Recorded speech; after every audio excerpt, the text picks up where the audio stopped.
tanpa tahu tentang teori ini. Nah, saya di sini akan menyampaikan apakah yang kita lakukan itu sudah sesuai dengan budaya positif atau kita sudah menerapkan budaya positif seperti itu.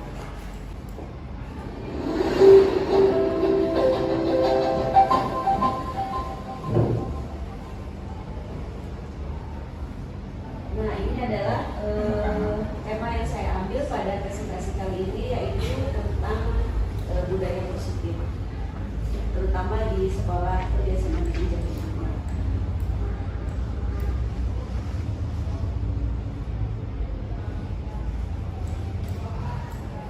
Kita mengulang dulu tentang apa itu guru yang profesional. Seperti yang kita ketahui bahwa ciri guru yang profesional itu ada 3 sesuai yang saya baca.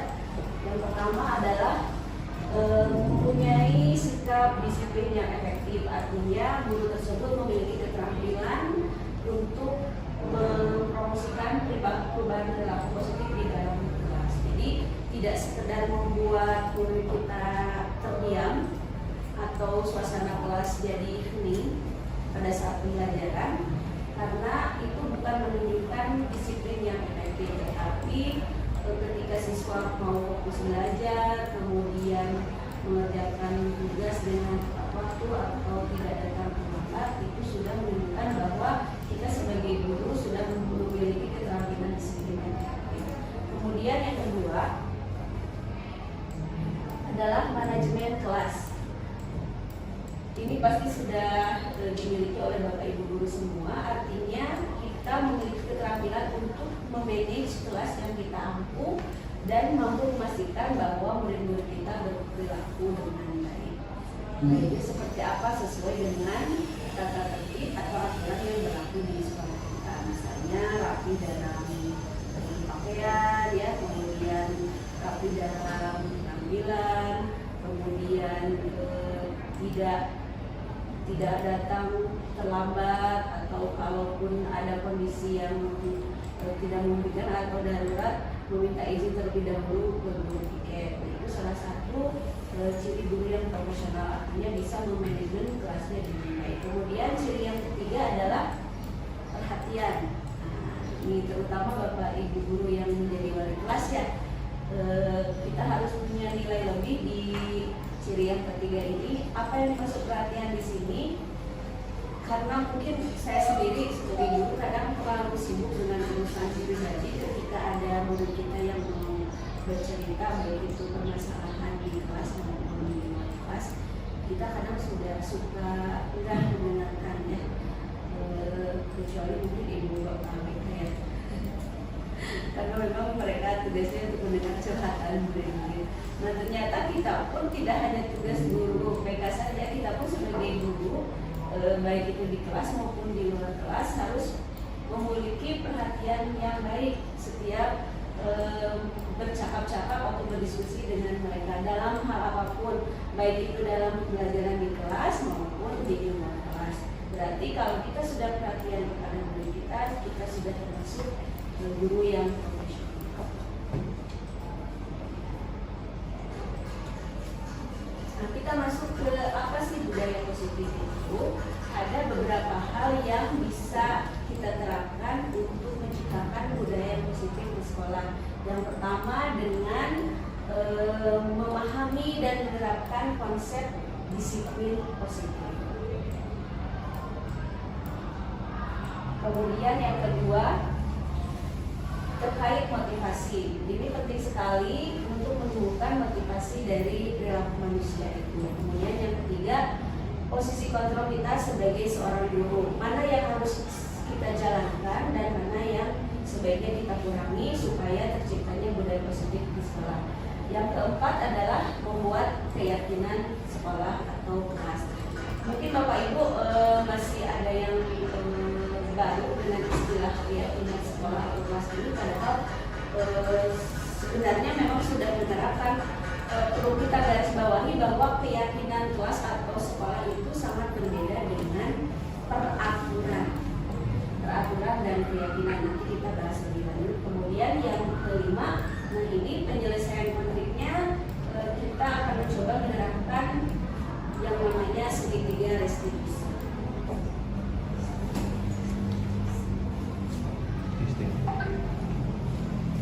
Nah, seperti apa sih disiplin positif itu? Itu didasari oleh yang pertama adalah motivasi. Sebelumnya ke sini dulu. Motivasi perilaku manusia itu pada dasarnya ada 3. Kenapa dia mau melakukan sesuatu itu pada dasarnya didasari oleh 3 motivasi. Yang pertama adalah menghindari ketidaknyamanan atau hukuman. Jadi misalnya ini kebetulan di sini ada anak-anak ya, Alma dan Lutfi pergi ke sekolah tidak terlambat, masih dengan alasan karena takut dihukum oleh guru atau mendapat ketidaknyamanan karena malu dengan teman-teman. Berarti Lutfi masih ada di motivasi yang pertama. Kemudian motivasi yang kedua adalah mendapat pujian atau penghargaan. Itu manusiawi sekali ya Bu ya. Ketika kita berbuat baik, otomatis kita pasti ingin mendapat pujian atau penghargaan dari orang lain. Kemudian jenis motivasi yang ketiga adalah, nah ini yang lengkap, menjadi orang yang mereka inginkan dan menghargai diri sendiri dengan nilai-nilai yang mereka percaya. Artinya kebaikan yang dilakukan itu tidak lagi didasari oleh motivasi dari luar karena takut hukuman atau karena ingin mendapat penghargaan. Saya datang ke sekolah tempat waktu karena saya memang tahu itu adalah nilai kebajikan yang baik di situ, bahwa datang ke tempat itu bukan karena saya takut ditegur oleh kepala sekolah atau oleh pengasih kesiswaan, tapi saya menyadari bahwa hal itu memang harus diterapkan sebagai saya sebagai guru untuk memberi teladan kepada anak-anak. Nah itu motivasi perilaku manusia. Kembali ke disiplin positif. Nah, disiplin positif itu yang bagaimana? Tentu saja yang didasari oleh motivasi yang ketiga tadi Bapak Ibu. Artinya harus muncul dari kesadaran diri sendiri. Betul Bu, kita semua sudah paham ya. Apa yang mendasari kesadaran diri sendiri itu? Tentu nilai-nilai kebajikan yang kita yakini. Nilai-nilai kebajikan itu adalah nilai-nilai baik yang sudah disepakati bersama, yang berlaku di masyarakat, baik di sekolah atau bahkan berlaku secara universal. Kemudian disiplin positif itu akan, atau motivasi intrinsik itu akan menimbulkan disiplin diri karena sudah muncul dari kesadaran diri. Yang muncul adalah disiplin diri, artinya dia mampu memanage dirinya sendiri, mengelola dirinya sendiri, bertanggung jawab atas perilaku yang dilakukannya, baik itu salah ataupun benar, karena itu sudah muncul dari dalam dirinya sendiri. Kemudian disiplin positif itu bisa muncul dengan menerapkan nilai-nilai kebajikan. Nilai-nilai kebajikannya apa? Nah, karena kita sudah dimasuki kurikulum MTK, tentu saja nilai kebajikan yang kita yakini adalah profil pelajar. Itu tentang disiplin positif.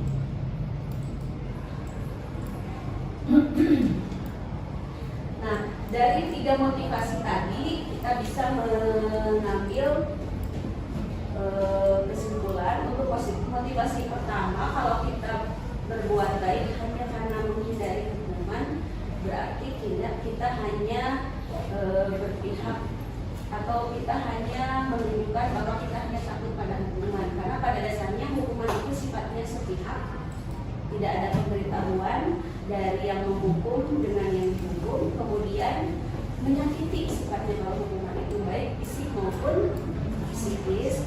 Kemudian yang ini yang terpenting, jadi kalau kita memberikan hukuman kepada murid-murid kita karena melakukan kesalahan, itu ternyata tidak menimbulkan jerah, bahkan yang terjadi malah dendam, trauma. Jadi teringat kasus beberapa tahun lalu ya, padahal guru berniat baik untuk memperingatkan murid, tapi malah dirinya ya ada masalah. Nah, itu ternyata memang terjadi, realitanya seperti itu. Kemudian yang kedua, nah ini memang lebih bagus daripada hukuman ya. Konsekuensi itu ada kesepakatan antara dua pihak, baik si memberi peraturan atau yang melanggar peraturan, tapi dampaknya hanya bersifat jangka pendek. Jadi masih belum menimbulkan yang namanya motivasi dari dalam diri. Kemudian yang ketiga, seolah-olah paksa karena masih ada ketidaknyamanan. Misalnya gini, murid kita sudah tahu bahwa kalau datang terlambat itu pasti akan ketinggalan pelajaran. Nah, konsekuensinya kita membuat kesepakatan di kelas kalau datang terlambat, konsekuensinya harus tinggal dulu di kelas selama 15 menit misalkan, sedangkan teman-temannya lain boleh istirahat. Walaupun sudah tahu bahwa itu konsekuensinya harus diterima ketika datang terlambat, tapi tetap saja si murid yang terlambat itu merasa tidak nyaman karena temannya yang lain istirahat, saya masih harus tinggal di kelas. Nah, yang ketiga ini yang saat ini harus menjadi keyakinan kita bersama, muncul dari motivasi intrinsik atau motivasi yang ketiga adalah yang diterapkan untuk penyelesaian konflik itu dengan restitusi. Sehingga yang dimunculkan yang pertama adalah refleksi diri, artinya berkaca kepada diri sendiri apakah sudah sesuai dengan apa dirinya berbuat salah atau tidak, kemudian apakah sudah berbuat sesuai dengan keyakinan atau belum. Kemudian yang kedua, kolaborasi, jadi tidak ada yang dirugikan di sini. Sifatnya dua arah, tidak ada saya menang, saya kalah, tapi dua-duanya merasa bekerja sama bisa menyelesaikan masalah dengan baik. Yang ketiga, mudah-mudahan dampak yang ditimbulkannya itu jangka panjang. Artinya walaupun mungkin prosesnya lama, butuh waktu dan kesabarannya Bu ya, betul sekali. Tidak melibatkan emosi, padahal kita sadar ya kalau kita tahu murid kita bersalah, yang muncul kalau saya lagi di bawah-bawah itu sudah harus saya juga sebenarnya belum sepenuhnya, tapi kita belajar bersama-sama ya. Sebenarnya belum bisa seperti itu. Yang masih saya lakukan ketika murid kita melakukan kesalahan masih malah gitu ya. Nah, tapi ya memang kita butuh kesabaran karena mereka itu masih dalam proses belajar, artinya butuh waktu yang lama dan kesabaran baik dari kita sebagai guru maupun mereka sebagai murid untuk bisa sadar akan nilai-nilai baik yang bisa muncul dari dalam dirinya. Kemudian yang keempat ini yang terakhir, fokusnya pada memperbaiki diri.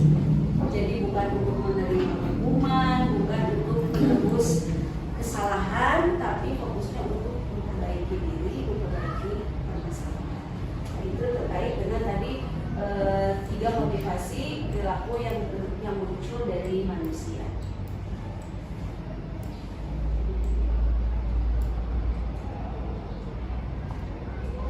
Nah, bagaimana cara memunculkan motivasi intrinsik?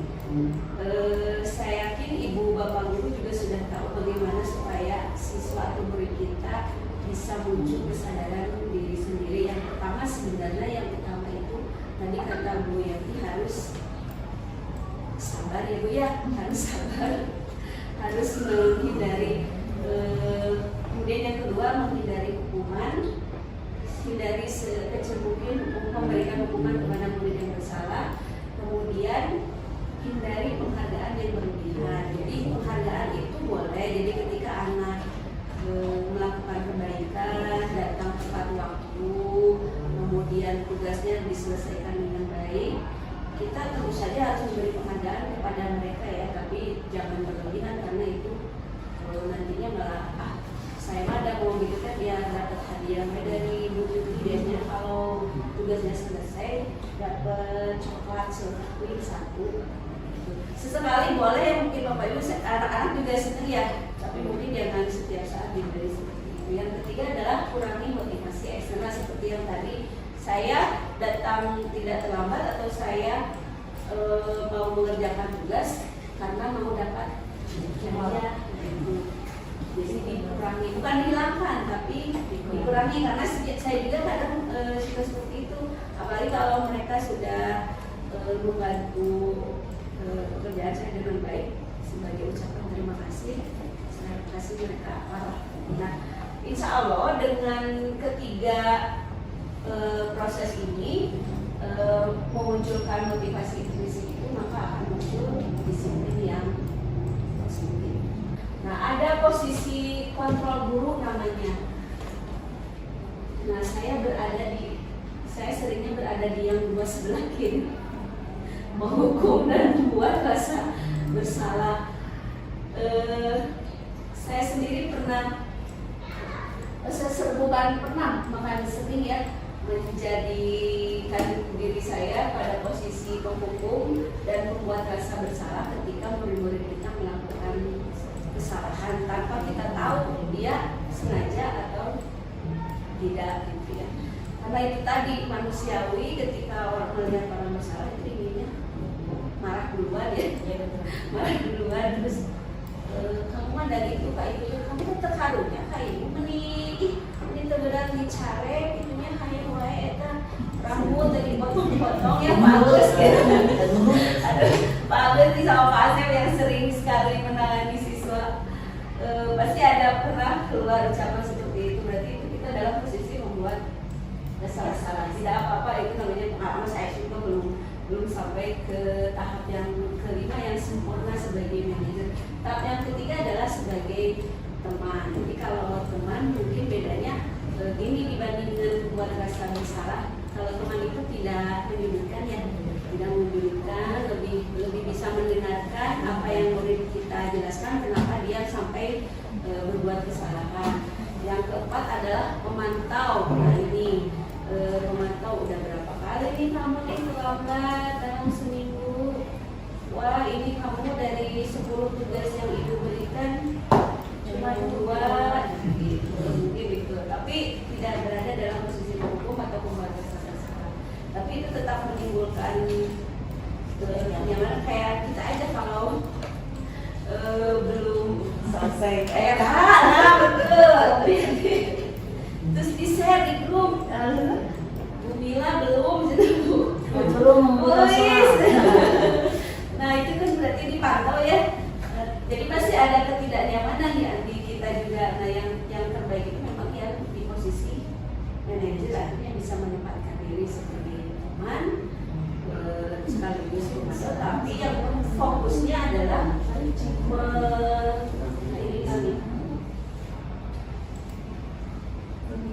Nah ini fokusnya di sini kalau manajer itu. Jadi kalau kita sebagai guru mengambil posisi seperti ini, maka yang akan ia lakukan kepada murid-muridnya ketika melakukan kesalahan atau memiliki konflik dengan temannya, yang pertama adalah mempertanggungjawabkan perilakunya, bertanggung jawab. Kemudian yang kedua, solusi. Jadi tidak menghukum, tidak memberikan konsekuensi, tapi mari bersama-sama kamu harus menyelesaikan masalah ini. Yang ketiga, murid akan diminta memperbaiki kesalahan yang diperbuatnya, kemudian menganalisis kebutuhan diri dan orang lain.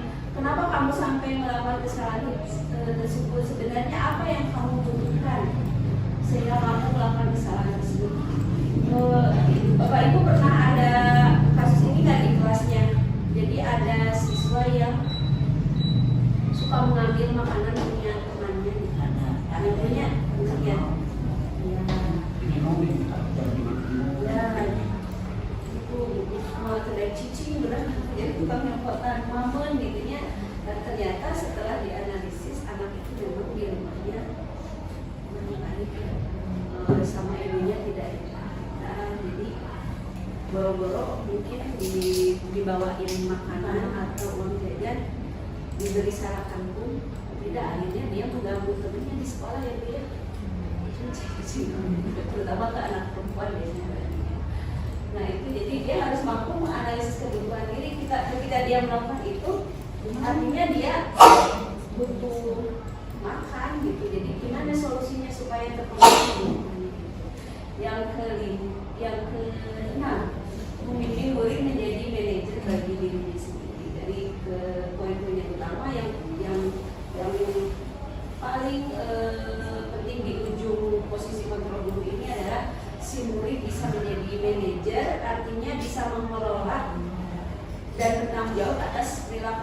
sendiri ketika dia berbuat baik itu baik maupun tidak baik.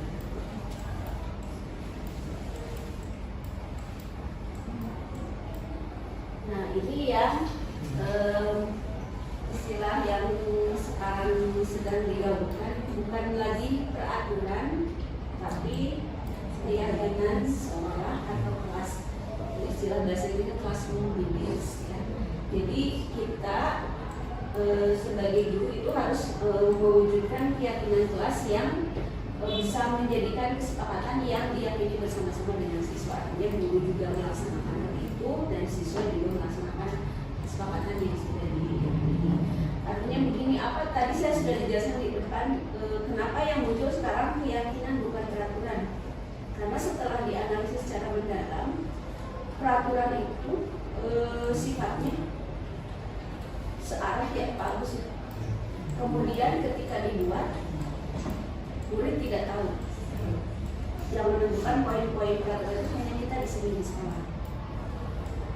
Sedangkan keyakinan itu lebih ke dua arah, membuat kesepakatan antara murid dengan guru. Kemudian yang terpenting adalah tidak ada yang namanya hukuman atau konsekuensi. Yang muncul adalah di keyakinan kelas itu bagaimana memperbaiki dan mencari solusi atas masalah yang ditimbulkan. Itu yang dimaksud dengan keyakinan kelas atau keyakinan sekolah. Kalau untuk keyakinan sekolah mungkin masih terlalu jauh karena itu sifatnya luas, kemudian melibatkan banyak pihak. Jadi kita mulai mencoba saja nanti membuat keyakinan kelas, karena sebenarnya ini kita sudah lakukan di kelas-kelas yang kita ampu. Misalnya di awal tahun ajaran baru ya Bapak Ibu, kalau masuk kelas biasanya bikin kesepakatan dulu ya sama anak-anak.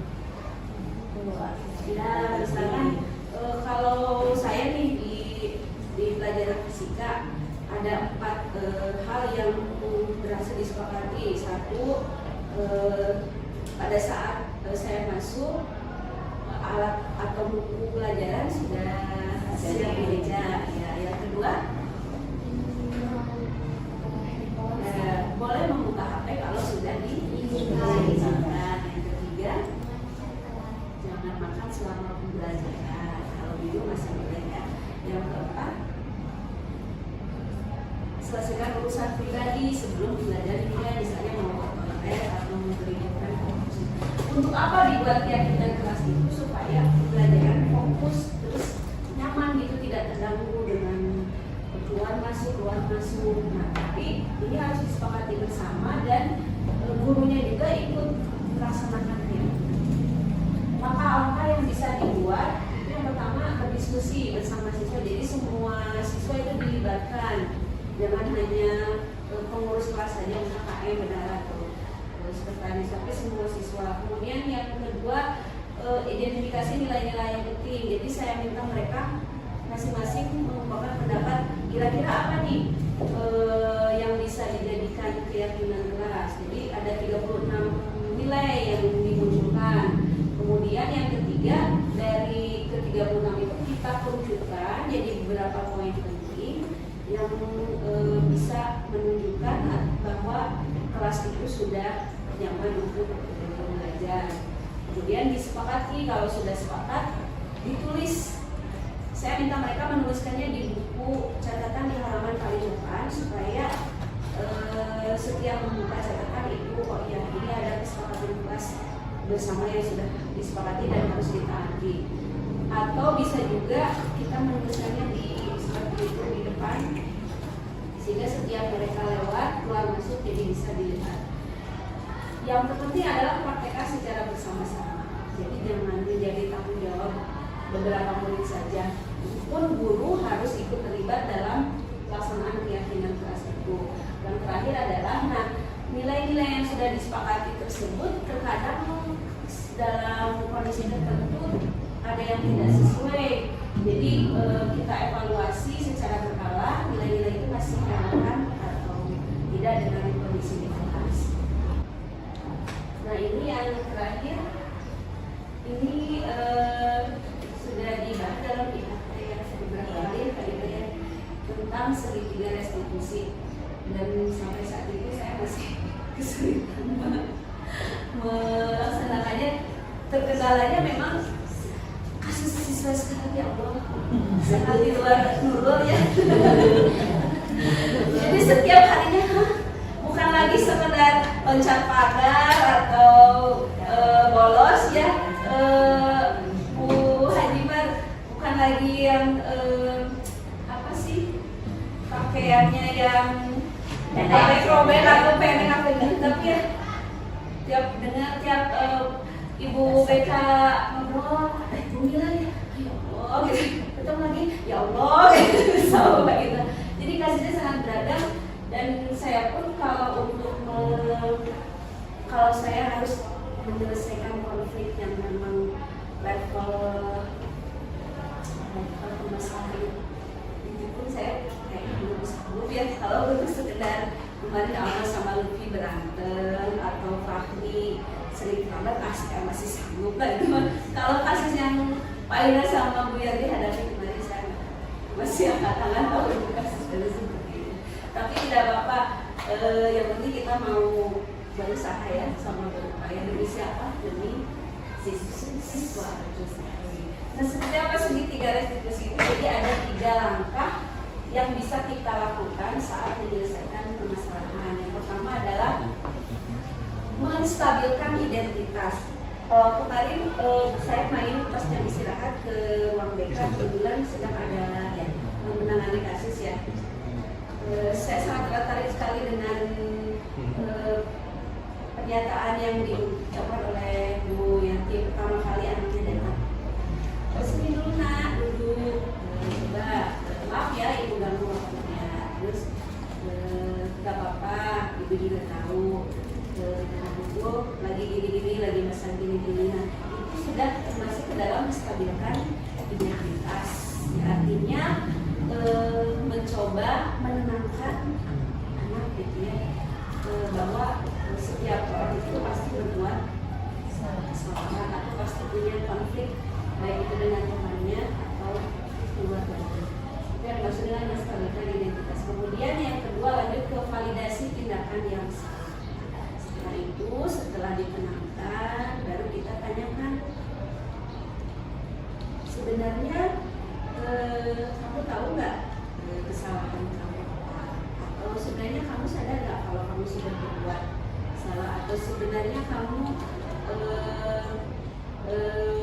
tahu nggak kalau misalkan kemarin Alma sama Lutfi berkonflik tentang tugas, siapa yang sengaja atau tidak melakukan kesalahan itu? Nah, termasuk ke validasi tindakan yang salah. Nah, yang terakhir adalah langkahnya itu menanyakan keyakinan. Jadi dari situ kita sudah mulai melangkah ke mencari solusi untuk memperbaiki kesalahannya. Nilai-nilai apa yang sudah kamu langgar atau nilai-nilai kebajikan apa yang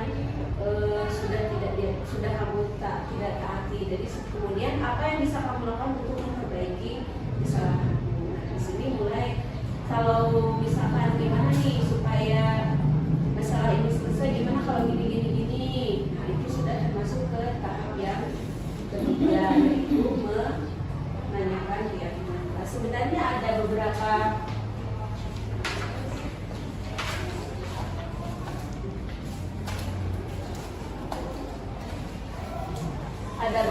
contoh variasi bentuk.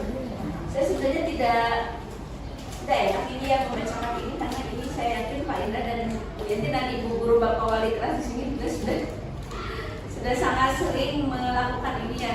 Kalau untuk menstabilkan identitas, misalnya berbuat salah itu tak apa-apa. Kemudian yang kedua, Ibu juga tahu tidak ada manusia yang sempurna. Yang penting kita fokus mencari solusi. Kemudian validasi, Ibu yakin kamu tuh pakai sepatu putih hari ini pasti ada alasannya. Biasanya alasannya basah, marahnya kemarin kebutuhan dicuci. Nah, tapi nggak apa-apa, kita dengarkan aja alasan mereka apa. Kemudian ya bisa terlihat kamu rasa bangga terhadap hasil yang kamu dapatkan. Tapi jangan lupa apa yang kamu lakukan itu ternyata bisa merugikan orang lain. Nah, itu konflik dengan teman-teman. Kemudian yang ketiga, tahap terakhir menanyakan keyakinan. Jadi nilai nilai apa yang sudah mereka pahami tentang nilai-nilai kebajikan, kemudian apa tindakanmu untuk mencerminkan niat mahasiswa. Jadi lebih ke penyelesaian permasalahan. Nah, demikian Bapak Ibu yang bisa saya sampaikan tentang penerapan budaya positif di sekolah, ya, dimulai dari menumbuhkan motivasi intrinsik, kemudian posisi kontrol mana yang harus kita ambil supaya murid bisa menumbuhkan motivasi intrinsik, kemudian yang ketiga adalah penyelesaian konflik dengan cara menerapkan segitiga strategi. Demikian paparan saya minta tanggapannya dari Bapak Ibu semua. Saya tutup dulu. Bila hidayah. Wassalamualaikum warahmatullahi wabarakatuh. Bukan tanya jawab sih, lebih ke tanggapan aja di mana paparan yang sudah saya sampaikan. Ini dari Bu Pak Agus dulu dari sebelah. Baik, terima kasih. Assalamualaikum warahmatullahi wabarakatuh. Terima kasih Ibu Mila yang sudah menyampaikan gambaran terkait bagaimana motivasi perilaku manusia, terutama dari sisi budaya positif, ya, budaya disiplin positif di sekolah. Jadi memang kalau berbicara dari apa yang disampaikan Bu Mila tadi, itu kesempurnaan atau ideal, gitu kan ya, harus seperti itu, harus jelas arahan atau apa langkah-langkah yang harus dilakukan. Mungkin kalau dari sisi di lapangan di sekolah, terutama di sekolah kita, memang kita ingin memposisikan bahwa si anak itu terfasilitasi kebutuhan dirinya, merasa menghargai, merasa dihargai oleh bapak ibunya atau pada siswanya. Nah, mungkin yang menarik ini memang banyak hal yang ingin disampaikan, tapi sedikitlah menyampaikan terkait keyakinan sekolah, gitu ya, bahwa keyakinan itu bukan peraturan, keyakinan itu dua arah, tidak ada hukuman. Persoalan kita hari ini bahwa di sekolah kita bahwa seolah-olah sudah diingatkan berkali-kali, tetap ini berulang dan berulang. Bahkan pendekatan-pendekatan yang kita lakukan secara personal, komunikasi, ngobrol langsung, bahkan curhat langsung begitu, tapi ternyata melakukan kesalahan yang sama dan berulang. Pertanyaannya, kita sudah lakukan hal itu, bahkan akhir-akhir mungkin cara saking kesalnya muncul juga begitu. Ada kata-kata yang terkesan memang ya begitulah, menyalahkan. Begitu. Adik kamu atau kamu gimana? Sudah diingatkan berkali-kali tetap baik kan, dibayangkan gimana kan? Artinya kekesalan seperti itu. Gitu. Artinya hal itu terjadi memang di kondisi kita. Nah, apakah proses itu harus kita lakukan? Artinya langkah-langkah itu harus berulang. Kemudian ada upaya kesadaran dari anak. Sedangkan si anak sendiri memang tidak ada motivasi diri untuk ada perubahan itu. Sudah diingatkan berkali-kali. Nah, langkah apa yang harus kita lakukan supaya minimal ada perubahan dari anak itu sendiri? Sedikit punya gambaran bahwa ini butuh kerjasama dari semua pihak sebenarnya.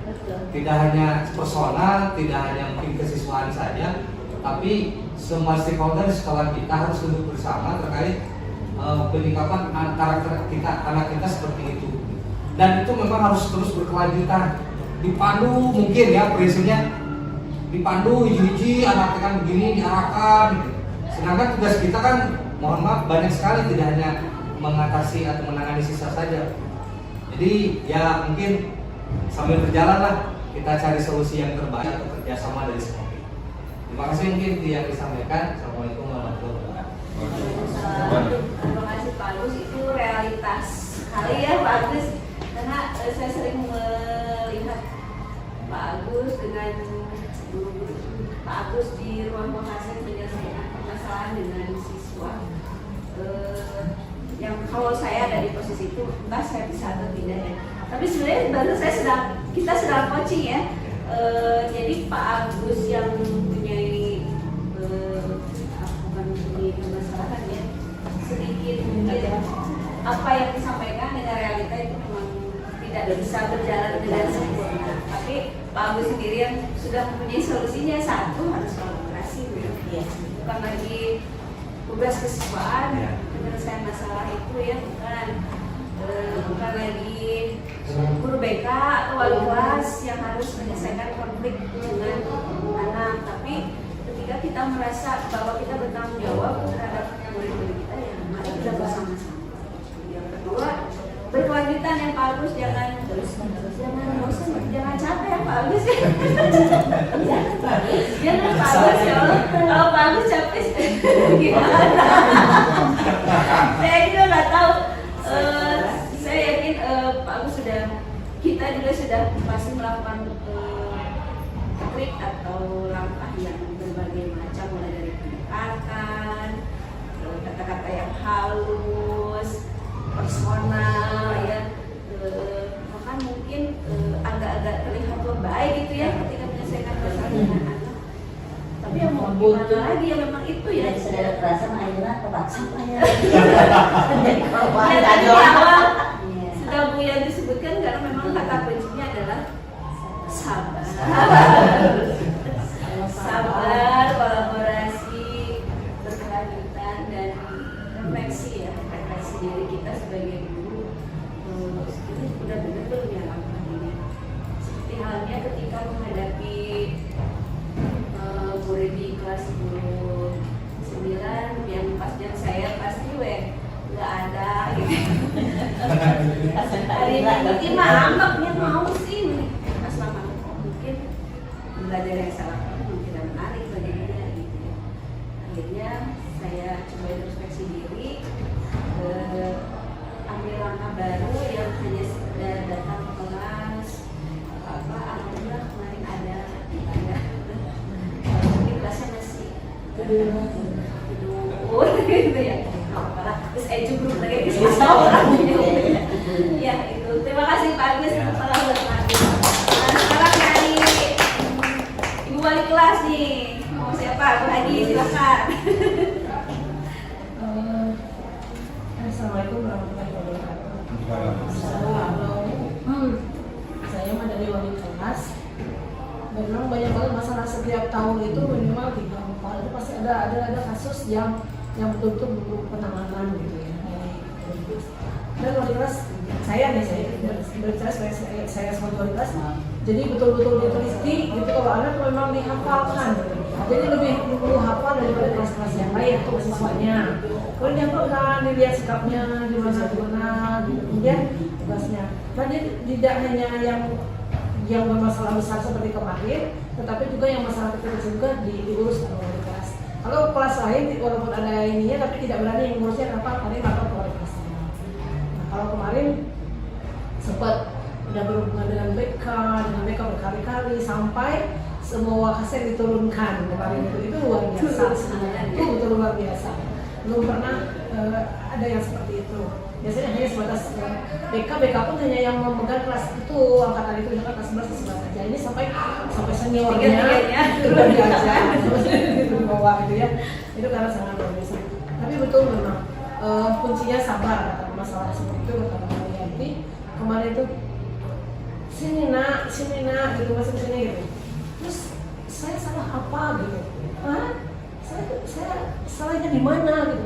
Astagfirullah, amun hayang muen istirahat siang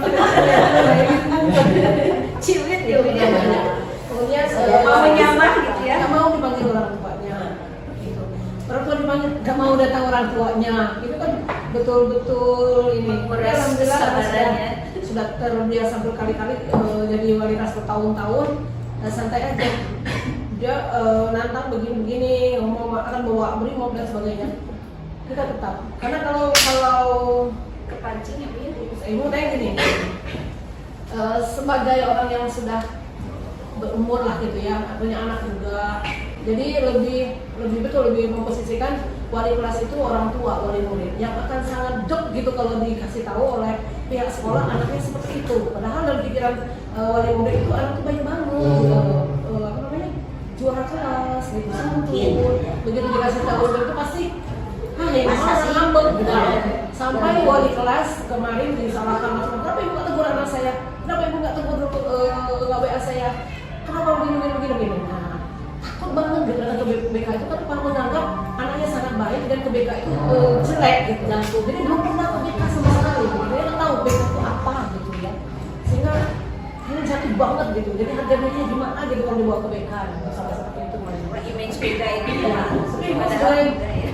sebagai wali kelas juga mempersilakan sebagai orang tua wali murid, jadi tidak ada kata-kata yang sempat keluar yang memperlakukan ke mereka, ke ibunya, ke tantenya dan sebagainya nggak ada. Anak udah jujur bu, terus kenapa ibu masih gini masih suruh ke BK lagi, mau suruh gini lagi kan? Bu, oh udah gitu bu ya, udah jujur ya, ya nggak apa-apa, insya Allah kita ketemu besok. Nah sampai kemarin udah dinyatakan dia minta maaf banget setelah tahu dijelaskan BK itu apa, ngobrol bagaimana, tapi kita punya kunci, punya saksi kunci. Saksi kuncinya ada di HP Bu Yanti. Bu ini Bu ya, jangan jadi jadi sebab apapun kita harus punya bukti memang. Itu punya bukti, terus karena kita tetap sabar, ke orang tua juga tetap sabar, dan bukti kita simpan. Jadi pas ingat yang kejadian itu Rio, ya itu Rio ramai bisa piala bola. Mungkin ada kapan juga nih yang progres juga tugasnya sama saya 12. Sebenarnya udah beberapa kali mau keluar kan? Iya. Tapi bukan udah di ujung tanduk hanya semua termasuk ya juga hanya gimana nih? Ada kemajuan, hanya konsul lagi dengan mereka hanya masih bisa kasih waktu. Alhamdulillah bukan selesai. Itu luar biasa. Jadi kadang-kadang wali kelas asal rame gitu, asal dengan BKT gitu kesel gitu ya, biasanya bukan kesel sama kita karena kita pihak sekolah gitu, sama-sama ini jadi kembali lagi tahun 2000 yang itu tadi.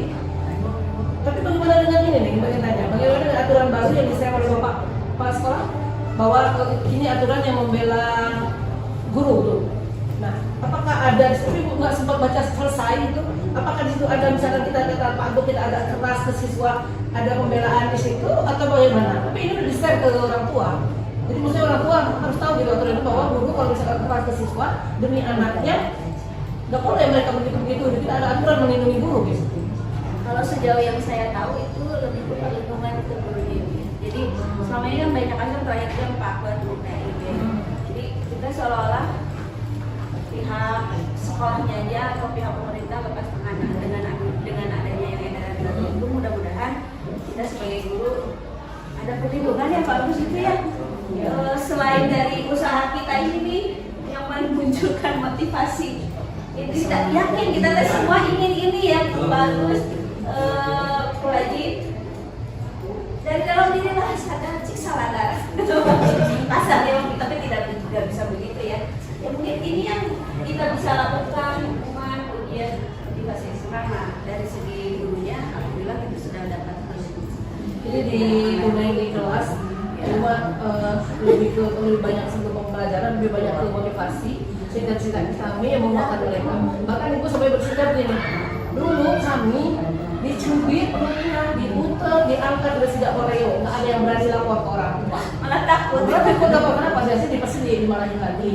Nah kalau sekarang kan kalau dilaporin, orang tua jangan ngontrol langsung ke sekolah gitu. Anak saya kenapa? Padahal mereka menyerahkan ke sekolah itu, ya terus nanti mau diapain juga gitu ya, sekali disiksa sampai mati itu yang tahu. Nah itu kan yang buat ini kan beberapa jam, setengah jam begitu yang pematahan gitu kan. Yang penting akhlaknya, ini. Sampai ibu bilang nilainya ke nanti menurutkan, yang penting tugas masuk. Ya itu kan. Itu Salah satu usaha kita ya, usahanya kuncinya Nah kita dengarkan dulu, terima kasih Ibu. Sekarang dari ibu kita Kartini. Harap namanya. Ini nih yang udah ketemu, ini lagi nih, udah baru lagi. Bu, ketemu keruk Tapi alhamdulillah ya, cantik dan awet muda, artinya ya sudah teruji lah inner powernya. tidak resisten. Assalamualaikum warahmatullahi wabarakatuh. Terima kasih Bu Gila, rekan-rekan dan anak-anak mungkin barangkali nih anak-anak juga perlu tahu ya, masih saja sampai hari ini baru saya tersadar begitu bukan bahwa perasaan itu beta itu sudah tampil dengan kemasan baru dengan munculnya anak-anak muda sekarang, Winda, Pak Indra, jadi casingnya sudah wise gitu ya. Ternyata setelah kemarin kasus dengan putrinya, putra-putrinya Bu Haji Marwati, saya tersadar artinya masih banyak yang berpikir bahwa sosok beta itu menakutkan. Sosok beta itu yang sudah di ujung tanduk untuk siswa antara keluar gitu ya.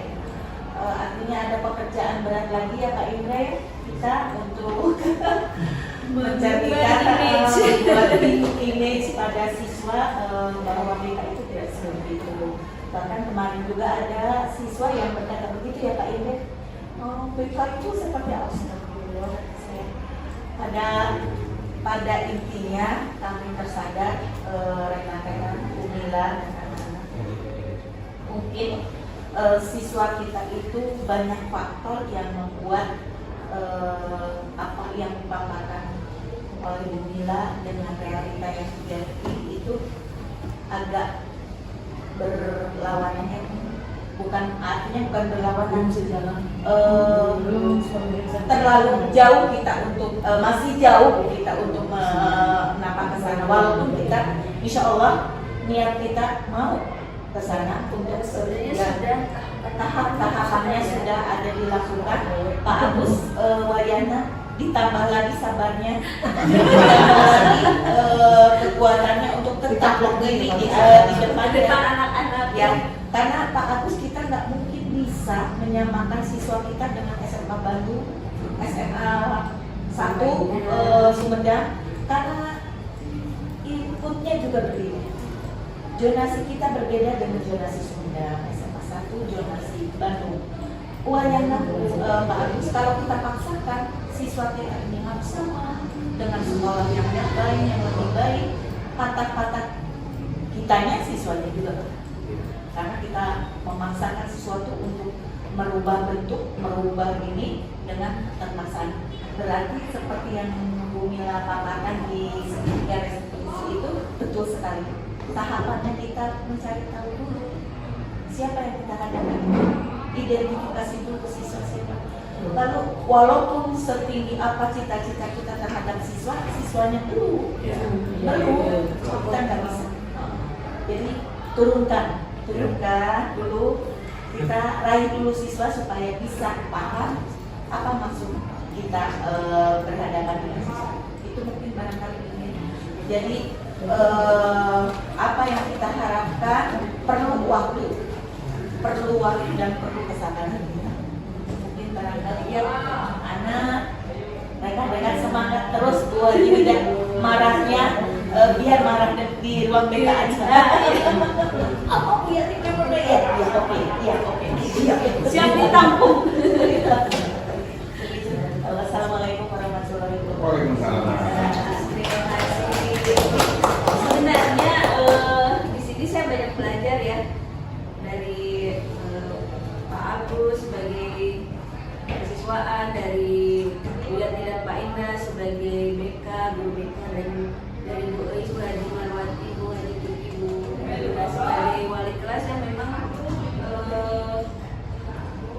yang paling depan berhubungan langsung dengan murid-muridnya, konflik yang terjadi dengan mereka, permasalahan yang terjadi dengan mereka, dan solusi yang diberikan untuk setiap permasalahan dan konflik yang terjadi di mereka. Salut, karena saya juga di awal sudah menjelaskan, saya yakin Bapak Ibu sebenarnya sudah melaksanakan hal-hal yang tadi saya paparkan, tapi mungkin nggak tahu aja istilahnya gitu ya, kayak restitusi naon. Oh iya, belum sudah saya lakukan kalau dalam menyelesaikan masalah. Jadi ini sekedar penguatan aja ya, penguatan bahwa apa yang kita lakukan memang tujuan utamanya tetap berpihak kepada siswa. Nah itu tujuan utamanya.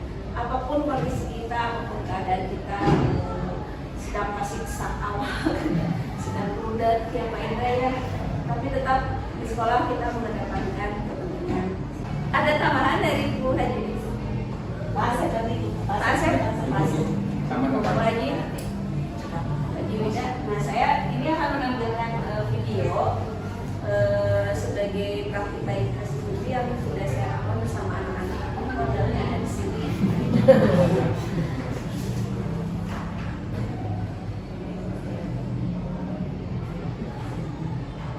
Ini sebagai gambaran aja.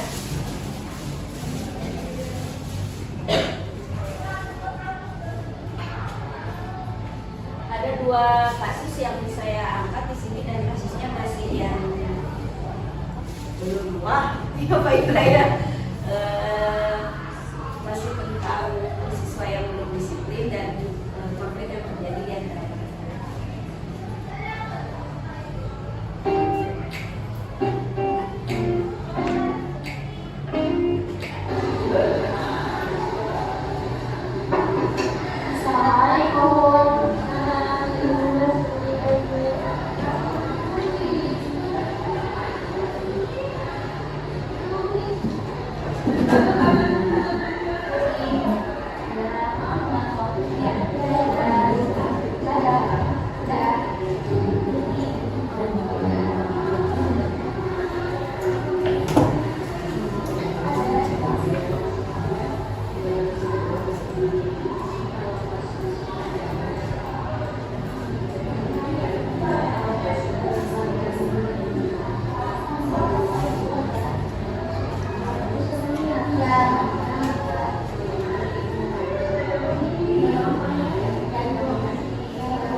Ya Bu,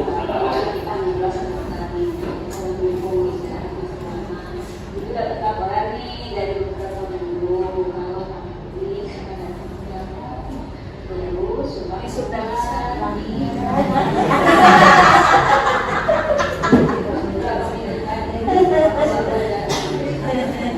siap Bu. Tidak bisa dihilangkan. Biar ya kayak bule-bule.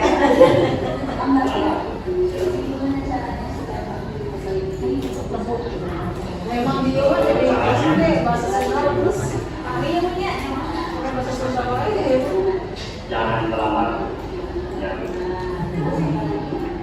Dan kalau mau keluar harus izin dulu. harus dulu ya.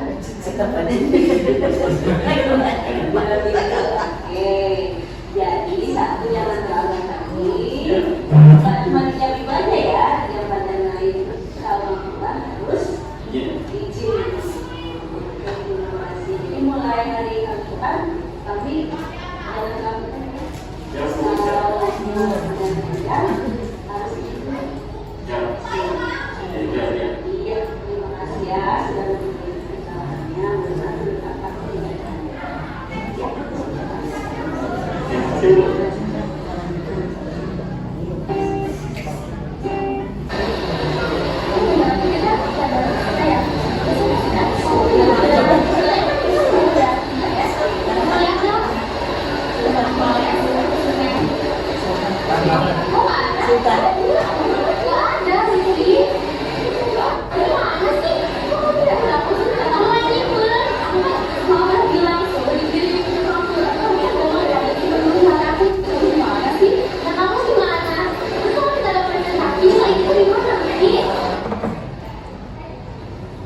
Assalamualaikum Ibu. Ibu, itu Alma sama Lutfi berantem. Itu Lutfi sama Alma berantem di kantor. Ya Bu.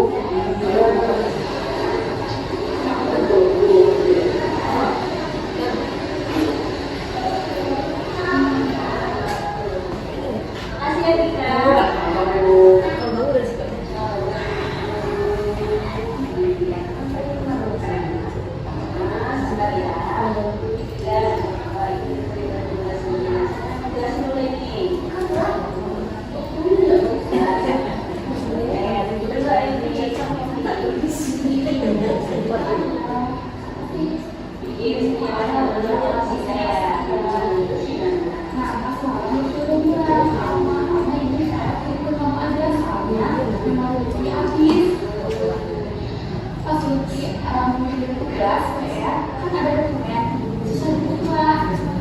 Mungkin bersihin dulu. Mungkin kita anak itu kebersihin, kita harus lihat. Iya. Terus sama? Kalau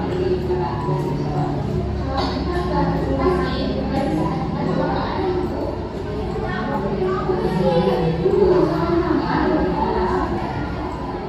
Jadi permasalahannya harus presentasi buat di sini sama aku, sama Vicky, sengaja atau tidak? Nggak sengaja itu. Ya, apa percaya itu pekerjaan sama ya, jadi mau presentasi ya.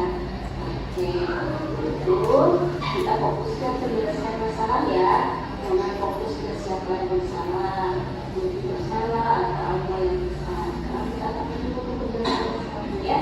Oke, sekarang ibu tanya sama Lucky, gimana kira-kira menurut Lucky apa yang harus dilakukan supaya masalah ini selesai? Bu, selanjutnya karena kelas ada bisa punya ajuan. Nanti coba nanti hubungi dulu sama kelas supaya bisa balikin kelas itu Jadi itu nanti sama mau apa ya supaya masalah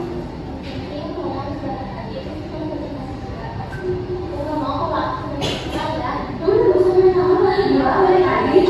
Nah, sabar. Tapi Lucky udah ngasih solusinya ya. Kalau mau ada apa-apa alhamdulillah dari depan itu kita tolong sama beliau supaya apa yang kita maksudnya Ingin bagus sih. Sekarang kita mau sama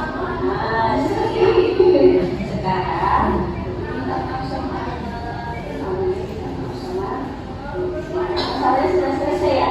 Oke, sekarang kita fokusnya ke penyelesaian masalah ya. Terus jangan khawatir, pengen nggak? Ulangin ya. Oke, karena ibu udah tahu permasalahannya di walaupun nanti ya presentasinya, kalau kalian belum bisa presentasi hari ini, tapi kita nanti tahu ada permasalahan, kalian tahu, jadi kita akan berarti karena sudah selesai sebenarnya ya, tugasnya ya. Oke, sip. Sekarang saling makan. Ayo bersalaman. udah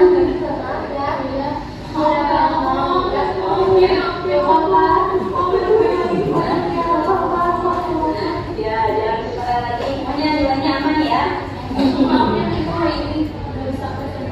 Enggak apa-apa, ibu udah tahu ya.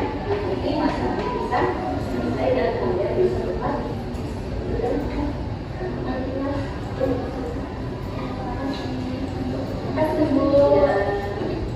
Membalangan kilo naik aja. Oke, terima kasih. Dan kita sudah menyelesaikan perusahaan yang terjadi di pernikahan apa. Bisa pulang bawa bawa. Jadi ibu minta ya sampai itu akan apa? Mager, 10 Dari kami.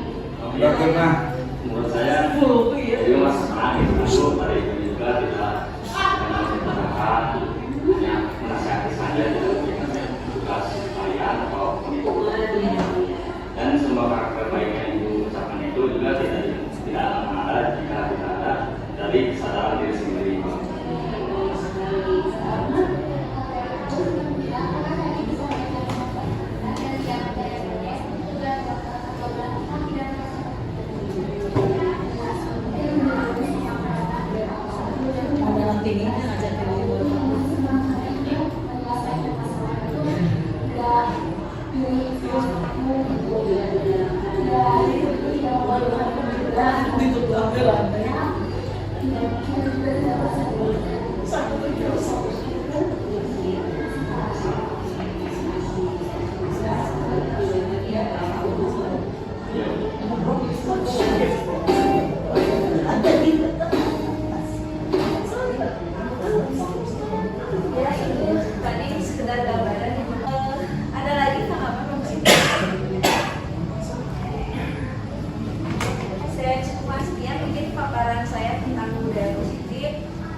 untuk menghadapi murid-murid kita ya, karena memang seperti itulah mereka gitu ya. Maunya kayak kata Bu Haji Wida tadi, sekarang hari saya nas, amin mau darah tinggi, insya Allah Bu ya. Kalau kita sabar dan berkualitas kan tadi kata Pak, berkualitas, sabar dan kolaborasi, kita bisa mewujudkan murid-murid yang sukses di masa depan. Pasti saya yakin ada sesuatu yang mereka ambil dari apa yang sudah kita lakukan di Iya. dan semoga semuanya membawa berkah bagi kita, menjadi pahala, menjadi amal baik baik di dunia maupun di akhirat. Mohon maaf segala kekurangan. Saya ucapkan terima kasih sekali lagi atas kesediaannya meluangkan waktu di sini bersama saya. Saya tutup bilang taufiq wal hidayah. Wassalamualaikum warahmatullahi wabarakatuh.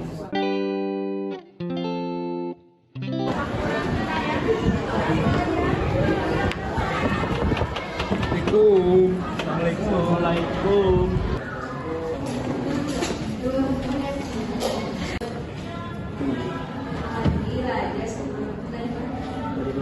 Biasa Bu dari masjid.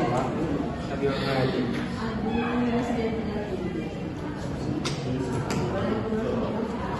Boleh Bu. Lambat berapa menit hari ini? 15 menit. Dari mana? Biasa Bu dari masjid. Barengan. Ya. Kenapa telat ya? Dari sholat dulu sambil bikin. Masya Allah. Ya, oke, nggak apa-apa ya. Ibu juga tahu setiap orang pasti punya melakukan kesalahan. Cuma ingat nih dari absennya udah beberapa minggu ini, Andi, Raja sama Raka lambat masuk. Sekolah istirahat dimulai di Jam 12. masuk lagi jam. Kayaknya itu cukup buat sholat subuh. Cuma tadi teh di kelas ketiduran. Langsung berangkat ke masjid. Nggak ada yang bangun kan temennya. Enggak ada. Kapan lagi nih Raja, belum. Taruh hati sama ibu tahu ya, semua orang pasti melakukan kesalahan. Coba satu-satu ya kasih penjelasan alasannya kenapa beberapa minggu ini sering terlambat masuk pelajaran dulu. Jadi di masjidnya Raja. Aku tadi teh sholat dulu, terus sholat istirahat sebentar. Jadi ketiduran di masjidnya. Kalau bisa dibilang gitu. Nah, Raka Bu, ada ketiduran. terlambat ke masjidnya. Ya, waktu di sini juga jam 11, jam 12.20 baru berangkat ke masjid. Saya telat balik lagi ke sini. Ya, Jarak dari sini ke sini lumayan ya. Nah, tapi ibu ingin tahu nih, kan terlambat 15 menit. Coba kalian merasa rugi nggak kalau terlambat datang ke sekolah dari Raka ke sekolah? Jam pelajaran ibu maksudnya. ini mah ya sih Bu, soalnya setelah dari pelajaran juga. Kalau misalkan ibu lagi nanya setelah, jadi kurang ngerti. Raja? Kurang lebih sama Bu, jadi kita nggak tahu apa yang disampaikan sama ibu. Jadi ketinggalannya rugi waktu sama rugi materi ya, jadi ketinggalan ya. Jadi sudah merasa rugi ya, Ya, Bu, rugi. walaupun tadi alasannya bisa diterima lah karena memang ketinggalan capek.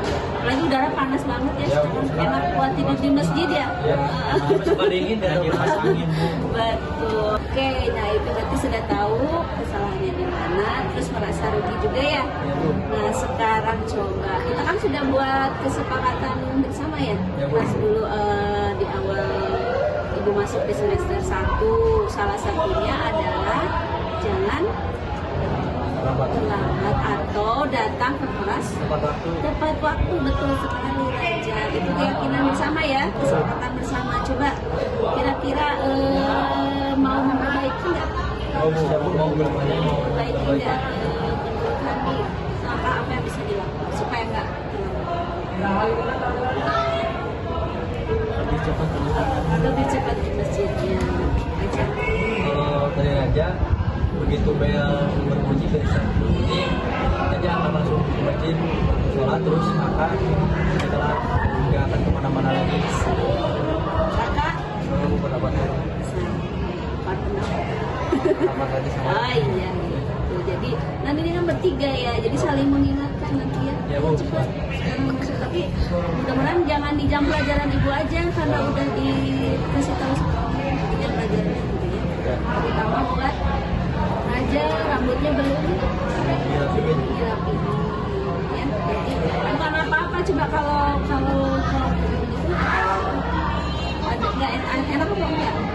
Gak enak sih. Nggak enak ya. Gerah, Bu. Nah, cuaca kayak gini. Ya. Ya, nanti dirapikan aja. Ya, Bu. Ya.